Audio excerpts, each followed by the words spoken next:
So we have Hazel Park's most expensive and coolest home, which is the Bottle House. So this house was actually built back in 1937 by a man with the name Omar Reese. He worked for Dodge. He actually started building this house when there was a shortage of materials. So bottles became an interesting way that he chose to build it. So he was inspired from a children's kaleidoscope. So what he did was essentially took block and set bottles within it and then did decorative kind of pebbles around it to create a kaleidoscope-like appearance. So the family actually lived in the basement while he built the house around them. So all of this began with the basement, which also is bottled out. So you can see those bottles in the basement as well. And then they built it up around him back in 1937. Any idea how long it took him to build this? I do not know how many years it took. So I do know that as he started building the home, the children from the neighborhood started realizing what was going on. So the children actually became an integral part. They would collect bottles and bring Omar Reese bottles back. So they became a part of the construction of the house as well, which is super cool. So it's kind of almost like a Hazel Park community built house, but Hazel Park wasn't a city back then. Hazel Park didn't become a city until much later on, so kind of an interesting history altogether.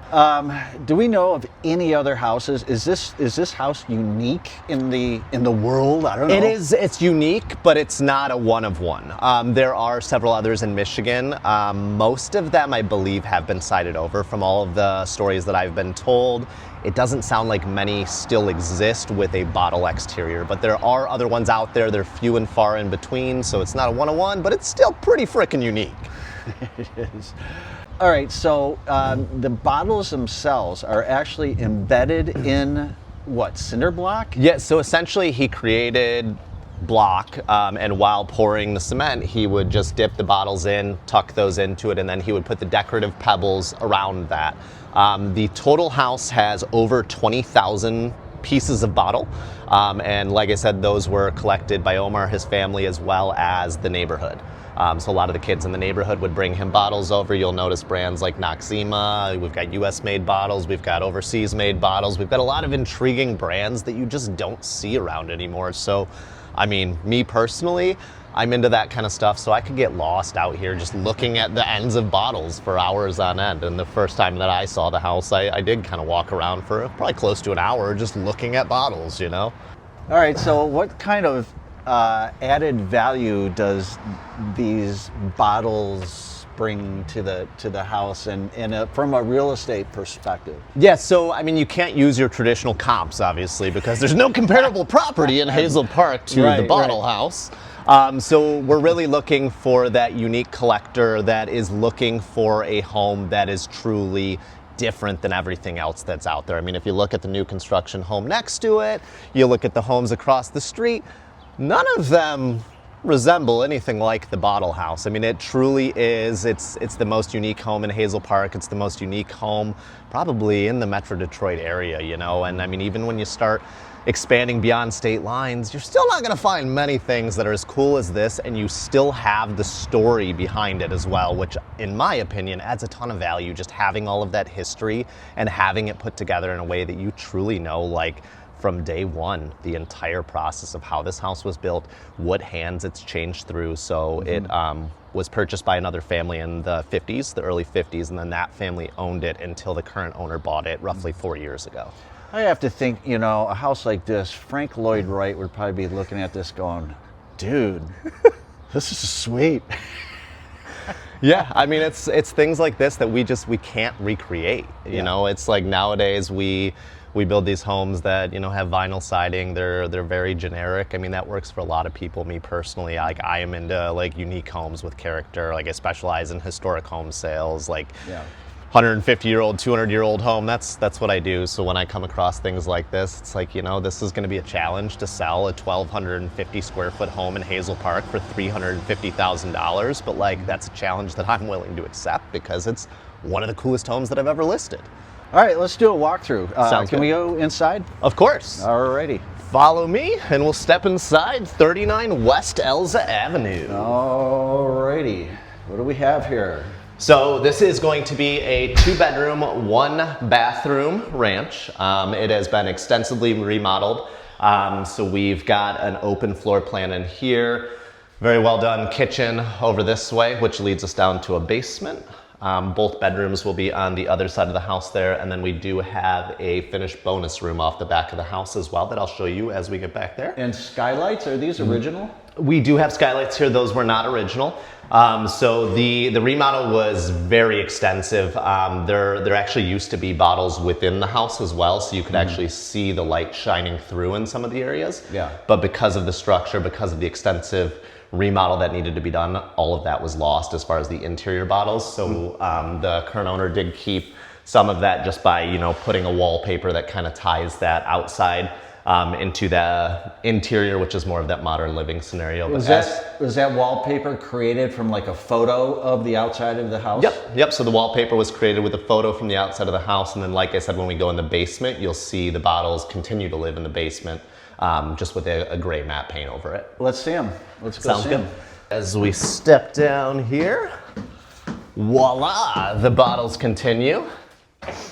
So as you notice, all these walls all lined with bottles, the decorative pebbles, these have just been painted over. And then we do have back here, it does have a fireplace as well. You'll still see the bottles. You've got what appears to be like the bottom of a paper plate, but it's a metal plate, but just interesting to see the different things that are, you know, considered architecture in a home like this.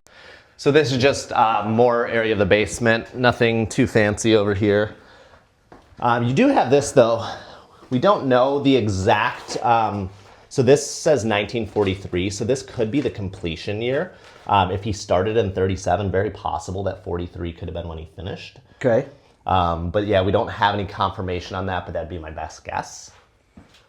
And looks like of course you got Forced air. It does have air conditioning as well.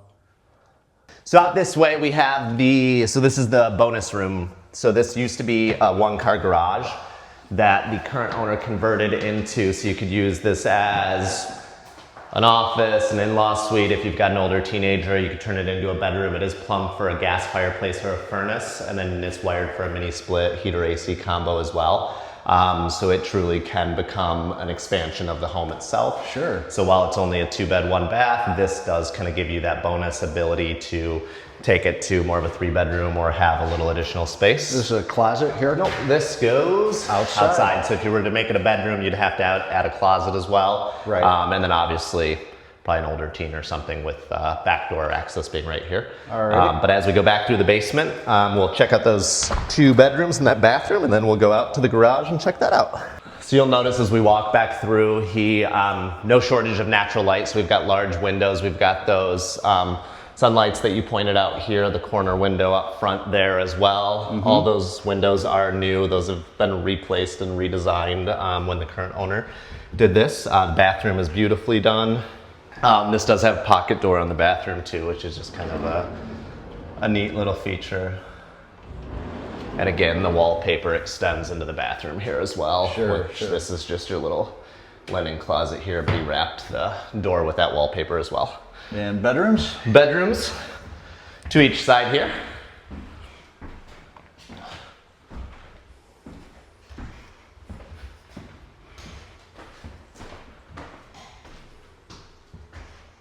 But large 2-car detached garage, large driveway, so all sorts of room for parking, wonderful little backyard area here.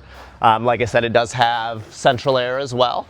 And then on the back here, you'll notice some of the bottle facade on the back of what used to be the 1-car garage as well. Okay. So this would be that bonus room we were in. Sure. Yeah, I mean, the exterior of the home it's truly remarkable. I mean, you don't see this anywhere in Michigan, let alone, I mean, anywhere else. I mean, like I said, there are several others out there, but they're few and far in between. And any idea where they are? I believe there was one in Holland, maybe. I've had a few people comment on the post that I've done that have let me know kind of where other ones are. I know one of them had mentioned that they had re-sided with vinyl siding over the bottles though, which I don't even understand how you can bring yourself to do that, to look at this Yeah, and just right, go, yeah, vinyl siding, guys. Like, that's the way to go. Right. And like to think about this being created today, like how many man hours would something like this take to individually, like instead of just molding a block, you're sitting here and molding a decorative block, one block at a time, and building a home out of it. One it's block. Just like, whoa. Yeah. One block, one shard of glass at a time. And so like if you notice when you come over this way, so this is, I actually noticed this morning when I first got here. After all these years, you know, it's been almost 100 years since this thing was started. There are very few bottles that have broken. So you can see a couple of the bottles at the top where the bottoms of them have broken. Yeah. But all in all, this is glass set within concrete, and the majority of them have remained intact for over 100 years, or close to 100 years. Yeah. All right, so you guys have an open house coming up. Can you tell me when that is, Chris? Yeah, so if you guys are intrigued by the house, this Sunday from noon to 3, we'll be holding the house open. So if you'd like to get a look inside the bottle house, if you'd like to sit out here for 3 hours examining the bottles, have at it. I'll be here. I'll keep you entertained while you're doing so. So this Sunday, 12 to 3, join me at Properties Christie's International Real Estate and History Loves Company at 39 West Elza Avenue in Hazel Park, Michigan, the Bottle House.